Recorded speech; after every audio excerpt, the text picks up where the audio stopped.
वो जब तक कश्मीरियों को कश्मीर के सारे राइट्स नहीं मिलते, उनको उनके स्टेट ऑफ आर्ट के मुताबिक ज़िंदगी गुजारने के मौके नहीं मिलते, तो हम ये बात तब करें कि कश्मीर हमारा, जब हमें हमारे पाकिस्तानियों को हमारे राइट्स पूरे मिल रहे हैं। हमारी अपनी पाकिस्तान में रहते हुए हमारी जो बेसिक नीड्स तो पूरी नहीं हो रही।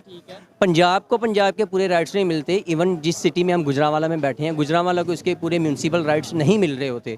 जब हमारे अपने घर के राइट्स नहीं मिल रहे तो हम दूसरे के किसी के क्यों, मैं दूसरे इसलिए कह रहा हूँ कि कश्मीर अभी तक हमारा हुआ नहीं है ना। कश्मीर किसका है? कश्मीर सिर्फ पाकिस्तान का है। जबरदस्त, कश्मीर सिर्फ पाकिस्तान का। लॉजिक ये है कि कश्मीर है ही, कहा गया है कि ये कश्मीर वादी जन्नत है, और इसलिए ये कश्मीर अगर जन्नत है तो सिर्फ जन्नत मुसलमानों के हक में है, और मुसलमानों की ही होती है जन्नत। तो मेरे भाई मुसलमान यहाँ पाकिस्तान में कितने हैं? मुसलमान तो करोड़ों हैं। पाकिस्तान में 24 करोड़ आबादी है। ऑलमोस्ट 23 करोड़ 24 करोड़ ही आप लगा लें मुसलमान होंगे। इंडिया में कितने हैं? इंडिया में इससे डबल है। ठीक है, तो फिर अगर मुसलमान हो गया तो फिर कश्मीर ज्यादा किसका हुआ? वो आबादी के लिहाज से कश्मीर नहीं होता एक्चुअली। आपने कहा मुसलमानों का होगा सिर्फ, तो वो फिर मुसलमान तो वहाँ पे जाते हैं। ये राइट कश्मीरियों के हैं कि वो किसके साथ अटैच होना चाहते हैं। हो सकता है आप सर्वे करने जाएं वो कि हम चाइना के साथ रहना चाहते हैं, देन ये दो मुल्क के हैं। ये डिस्प्यूटेड ओपिनियन है। ऐसे ही है कि मैं भी कहें कि भाई हम अपनी एक अलग, लेकिन यही बात मैं कह दूं, लेट्स सपोज मैं कहूं, आप जो कह रहे हैं कि कश्मीर को कश्मीरियों को फैसला करने दें, मैं यही कहूंगा भाई बलोचिस्तान में भी बहुत से ऐसे इश्यूज हैं। बलोचियों को बलोच को फैसला करने दें कि वो कहाँ जाना चाहते हैं, पाकिस्तान से अलग होना चाहते हैं। पाकिस्तान फिर आप इंडियन गवर्नमेंट का तो भी ये स्टांस आया, स्टेटमेंट आई है, उनके होम मिनिस्टर ने ये स्टेटमेंट दी है।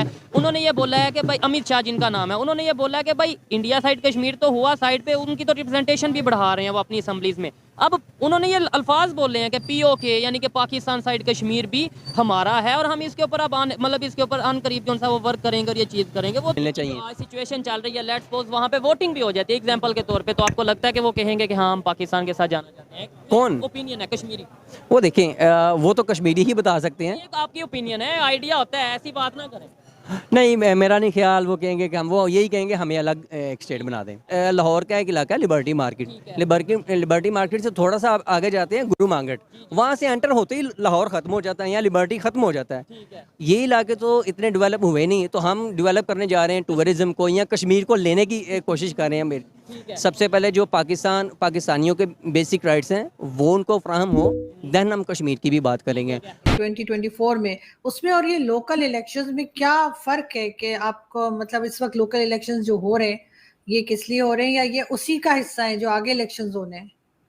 नहीं, हर 5 साल में विधानसभा हर राज्यों के, हर स्टेट के इलेक्शन होते हैं। 5 साल में जो नॉर्मल विधानसभा के इलेक्शन होते हैं वही हुए हैं। अब जैसे पश्चिम बंगाल में 2026 में, तो अलग अलग राज्यों में विधानसभा के इलेक्शन अलग होते हैं। जैसे आपके यहाँ एमएलए होते हैं, वही एमएलए बनते हैं, मेंबर ऑफ लेजिस्लेटिव असेंबली बनते हैं। और जो 2024 में लोकसभा इलेक्शन है उसमें मेंबर ऑफ पार्लियामेंट बनता है और सेंट्रल गवर्नमेंट तय होता है, यहाँ पर स्टेट गवर्नमेंट तय होता है। तो उसी तरीके से इलेक्शन हुआ है।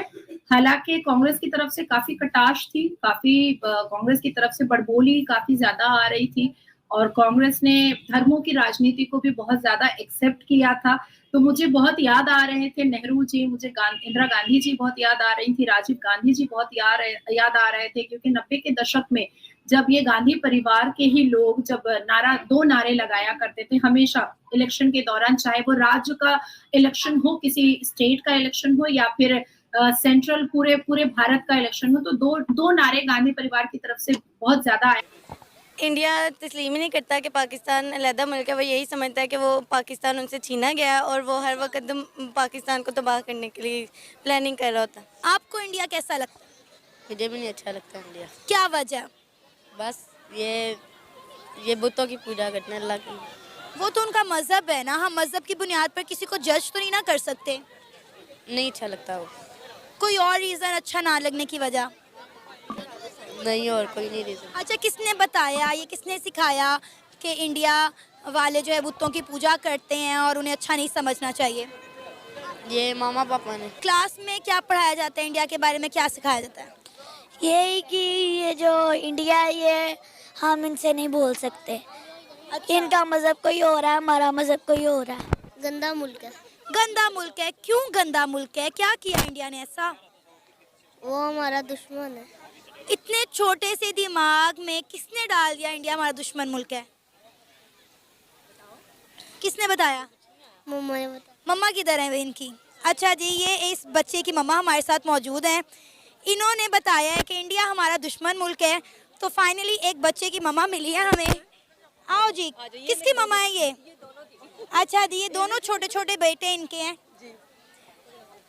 ये छोटा सा बच्चा किस क्लास में पढ़ता है? ये प्ले ग्रुप में, ये KG2 में। KG2 में। और इसके दिमाग में ये दुश्मनी वाली बातें किसने डाली हैं? आपने? दुश्मनी वाली बातें नहीं डाली, जो रील्स चलती हैं, जो आजकल ये लोग सोशल मीडिया पे देखते हैं, जो हमारे मुल्क से लड़कियां जा रही हैं या जो हमारे मुल्क को छोड़ के लोग जा रहे हैं, वो इसी वजह से जा रहे हैं। वो वही देखते हैं, माँ बाप को सिखाने की ज़रूरत नहीं है। इंडिया जो है वो पहले तो साथ साथ थे, लेकिन जब तक पाकिस्तान बना ना तो इन दोनों की लड़ाई हो गई। तो वैसे ही कहते हैं अगर ये लोग भी मुस्लिम हुए तो क़यामत आ सकती है। कौन मुस्लिम हुए थे? अगर सारे पूरा दुनिया मुस्लिम हो गई तो क़यामत आ जाएगी। जिस दिन हिंदुस्तान मुसलमान हो गया उस दिन क़यामत आ जाएगी। हाँ जी। अस्सलाम वालेकुम, नमस्ते, सत श्री अकाल। करेगा जिनका ताल्लुक सीधा सीधा जम्मू और कश्मीर से है। अब दोस्तों मैं आपको बताता हूं दो बिल कौन से हैं और इसके मतलब क्या हैं, हो क्या रहा है और भारत का प्लान क्या। अक्सर आप पूछते हैं ना साहब POK कब लेंगे, POK कब लेंगे। मेजर साहब ये बताइए POK का क्या है, ये है क्या, हम ऐसे अटैक करें वैसे ना, आराम से रिलैक्स, टेक इट इजी। अब मैं आपको बताता हूं हो क्या रहा है यहाँ पे। अब दोस्तों अमित शाह जी जो हमारे माननीय होम मिनिस्टर हैं, उन्होंने 2 बिल टेबल करे जम्मू और कश्मीर के। जैसा मैंने बताया, जम्मू और कश्मीर रीऑर्गेनाइजेशन बिल 2023 और जम्मू और कश्मीर रिजर्वेशन अमेंडमेंट बिल 2023। तो इन्होंने ये बोला कि अभी जो बात हुई है उसमें यह बात हुई है कि अमित शाह जी ने यह बोला है कि जम्मू में 37 सीट्स थी, अब उनकी 43 हो गई हैं। 37 सीट्स थी, अब उनकी 43 कर दी गई हैं। और कश्मीर में 46 सीट्स थी, अब उनकी 47 कर दी गई हैं। मैं आपको एक और बात बता दूं कि ये जो एरिया है